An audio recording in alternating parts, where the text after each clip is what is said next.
पैसे चोरी करके जाते हैं इस मुल्क से और पाकिस्तान की पैसे यहाँ से ले जाते हैं, लोगों की चोरी करके बाहर ले जाए, वो क्राइम है। इनके साथ जो इमरान खान के साथ हो रहे हैं, उन्होंने क्राइम लोगों के साथ नहीं की, उन्होंने सिर्फ एक्सपोज किया जो पाकिस्तान के साथ साजिश हो रही थी, अपने लोगों को बता दिया। उनको सज़ा इसलिए मिल रही है क्योंकि इन्हीं लोगों का जिनका वोट चोरी किया जा रहा था, उन्होंने उनको बताया कि ये तुम्हारा वोट चोरी करने आ रहे हैं, आपने हमें इलेक्ट करके बैठाया है और ये आपका वोट चोरी करने आ रहे हैं। अस्सलाम वालेकुम नाज़रीन, मैं हूँ एहतशाम कियानी। आज साबिक़ वज़ीर-ए-आज़म इमरान खान को साइफ़र केस में सज़ा सुना दी गई, शाह महमूद कुरैशी को भी सज़ा सुनाई गई।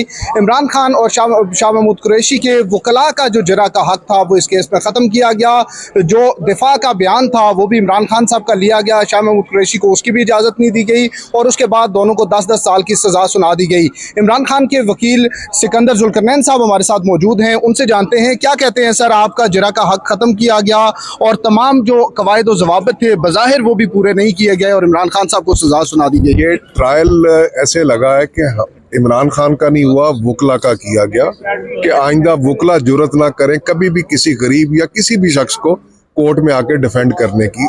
इस तरह से बेतौकीरी की गई कानून की और आइन की, इस तरीके से आपको मिसाल नहीं मिलती। जी, आप क्या लगता है जिरा का हक आपकी तरफ से कोई ताखीर हुई थी या अदालत की कोई जल्दी नजर आ रही थी जिसके बाद ये? अदालत को जल्दी भी थी और अदालत के ज़हन में खौफ भी तारी हो गया था जो पहले हमने 4 गवाह किए थे। और देखिए, मैं कोई रिपोर्ट नहीं हूँ, मुझे कोई अपना मेडिकल इशू हुआ, मैंने डिस्पेंसेशन अपना एप्लीकेशन भेजी एडजर्नमेंट के लिए, इन्होंने उसका फ़ायदा उठाया और उसके बावजूद मैंने ताउन किया कि मैं आ गया हूँ। मगर जब देखा कि मैं आ गया हूँ तो मुझे बाहर दरवाजे पर रोकी रखा और आज़म खान की शहादत की। और मुझे जब आज़म खान मिला तो वो कहता है कि यार जूँ ही आपका पता लगा तो जज वो मेरे से ज़्यादा जल्दी में था, उसने मेरा बयान सही तरीके से नहीं लिखा। अच्छा, तो ये एक बात चल रही थी कि 8 फरवरी से पहले इमरान खान साहब को सज़ा सुनाई जाएगी और बज़ाहिर जो 3 केसेस चल रहे हैं उनमें एक मुकाबला चल रहा था कि कौन से जज साहब पहले फैसला करेंगे। तो अब वो जी, अल्लाह के फजल से जजेस की रेस लगी हुई थी और अब देखते हैं कौन, एक तो जीत गए और ये सारे तीसरे नंबर पर भाग रहे थे और फर्स्ट आने की कोशिश कर रहे हैं। तो अभी आपके पास फोरम हाई कोर्ट का है, आज भी आप आए, वकला यहाँ पे मौजूद थे, कोशिश की गई कि नहीं, आज हम आए थे अपनी, मैं पिटिशनर था जी, क्योंकि जिस तरीके से मुझे और बैरिस्टर तैमूर साहब को दफा करने से रोका गया कि भी अब आप इनके केस में नहीं पेश होंगे, हम उसके खिलाफ आए थे कि ये गैर आईनी तरीके से किया गया है और अपनी मन मर्जी की गई है। और जो अभी आपने खुद ही बताया कि शाह महमूद कुरैशी साहब का भी 342 का बयान नहीं लिखा गया, इस ऐसे केस की कानून में कोई हैसियत नहीं है। तो आपको क्या लगता है कि रिलीफ हाई कोर्ट से आपको मिलने के इम्कानात हैं, क्योंकि आप खुद ही कह रहे हैं कि प्रोसेस जो है वो पूरा फॉलो नहीं किया गया? प्रोसेस फॉलो किया गया या नहीं, ये इम्कान तो अल्लाह ताला ही बेहतर बता सकते हैं या उनके मतलब कि हमारे इल्म में तो नहीं है। हम सिर्फ ये है कि अगर लीगल पैरामीटर्स में देखा जाएगा तो इस फैसले की कोई वक़्त नहीं है कानून में। अच्छा सर, 2 बार हाई कोर्ट से ट्रायल कलदम हुआ, लेकिन उसके बावजूद भी जो जज साहब ट्रायल कंडक्ट कर रहे थे उनको उनसे केस मुंतकिल करने की कोई दरख्वास्त नहीं दी गई। अब गुज़िश्ता रोज़ हुई लेकिन उसमें काफ़ी ताख़ीर हो चुकी थी, तो इसकी क्या वजह थी? हम कोर्ट के साथ ताउन कर रहे थे।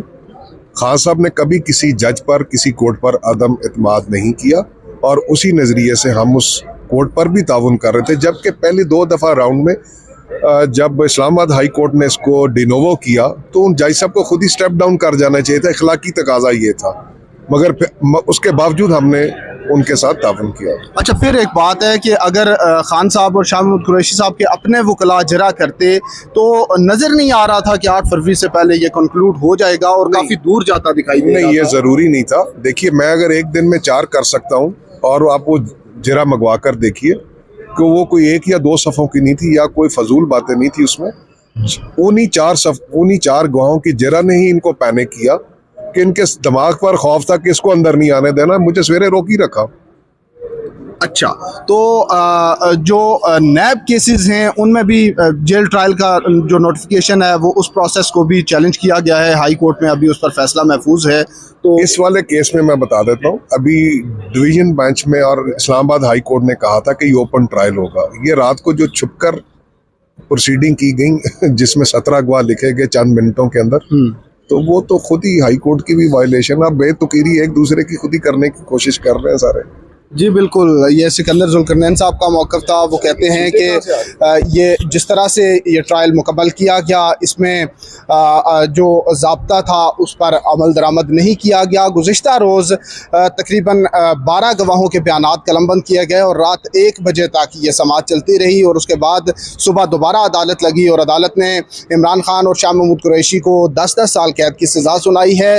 इमरान खान का 342 का बयान, जो कि मुल्ज़िम का दिफा का बयान होता है, जब तमाम गवाहों के बयानात हो जाते हैं, जरा मुकम्मल हो जाती है, तो उसके बाद मुल्ज़मान को मौका दिया जाता है कि वो भी अपने दिफा में अगर कोई एविडेंस पेश करना चाहें तो वो भी कर सकते हैं। इमरान खान का 342 का बयान हुआ। उनसे अदालत ने आखिरी सवाल ये पूछा कि खान साहब, सादा सा सवाल है, ये बता दें कि साइफ़र कहाँ है, जिस पर इमरान खान ने कहा कि उन्हें इस हवाले से मालूम नहीं है। जो प्राइम मिनिस्टर ऑफिस है उसकी सिक्योरिटी वो नहीं देखते, उनका कोई ताल्लुक नहीं है। शाह महमूद कुरैशी को जो उनका 342 का बयान भी रिकॉर्ड नहीं करने दिया गया और अदालत ने फैसला सुना दिया। जज अबुल असनाद जुल्करनैन ने दोनों को मुखातिब किया कि इमरान खान और शाह महमूद कुरैशी दोनों रोस्टम पर आ जाएं, मैंने फैसला सुनाना है। जब रोस्टम पर आए तो उसके बाद अदालत ने कहा कि आप दोनों मेरी तरफ देखें, मैं आपको 10-10 साल कैद की सज़ा सुनाता हूँ और यह कैद बामुशक्कत की सज़ा है। तो नाज़रीन, ये अब तक भी अपडेट्स थी, मज़ीद भी आपको अपडेट करते रहेंगे। हमारे साथ रहने का शुक्रिया। अल्लाह हाफ़िज़।